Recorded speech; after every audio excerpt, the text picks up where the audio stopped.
В Инстаграме появилась новая функция репосты, но, к сожалению, не все понимают, как ее грамотно использовать, особенно если вы ведете не личный блог, а именно экспертный. В этом видео я расскажу вам фишки, как использовать функцию репостов, чтобы у вас там не была каша из разных видео. Меня зовут Галина Горбань, я занимаюсь продвижением в социальных сетях. Ко мне можно записаться на консультацию по продвижению и рекламе. Я ссылочки оставила под этим видео. На моем канале очень много полезных видео, поэтому подписывайтесь, я всегда рада новым подписчикам и вашим комментариям.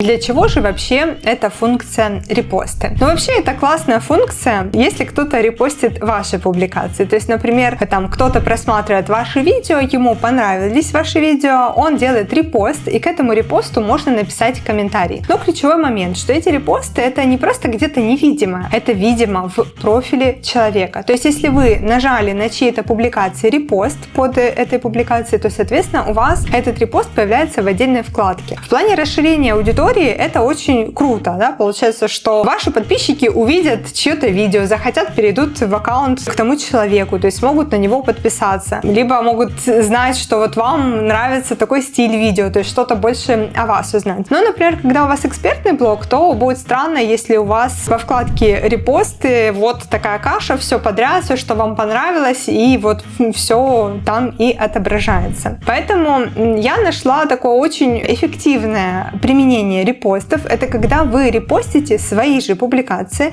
они точно так же появляются в этой вкладке, но при этом вы можете сделать как такую сортировку. Ну, например, вот у меня есть курсы, и публикации этих курсов, например, там разбросаны по всему Инстаграму, там очень давно. Либо, например, у меня есть отзывы людей, и, соответственно, там они тоже перемешались уже с другими рилсами и постами. И вы там, например, хотите, что все отзывы с реальными людьми взять и репостнуть, и тогда в этой вкладке у вас будут все отзывы. Во-первых, вы потом в сторис сможете людей направлять в эту вкладку репосты, что вот мы здесь сохранили все наши отзывы от реальных людей. Или вот в этой вкладке вся информация о моих курсах. Это очень удобно. Во-вторых, вы не будете рекламировать чей-то контент, вы будете рекламировать свой контент, и, соответственно, это как бы удобство, навигация такая по вашему блогу, когда вы можете еще об этом говорить. Конечно же, свои публикации вы можете людей побуждать тоже репостить, чтобы они появились в отдельной вкладке у людей, и говорить, что очень круто, ты можешь поделиться и написать какой-то комментарий. Это классная фишка с этими репостами, но вот минус этих репостов в том, что когда это экспертный блог, не сильно хочется, чтобы у вас там был чужой контент, потому что все-таки вы продвигаете свой контент, а не чей-то. Для того, чтобы делились люди вашими репостами, то, соответственно, вам нужно эту функцию включить в Инстаграме. Проверьте, что она у вас включена, что вы разрешили другим людям делать репосты ваших публикаций. И для того, чтобы разрешить, вам нужно просто зайти в настройки в меню Инстаграма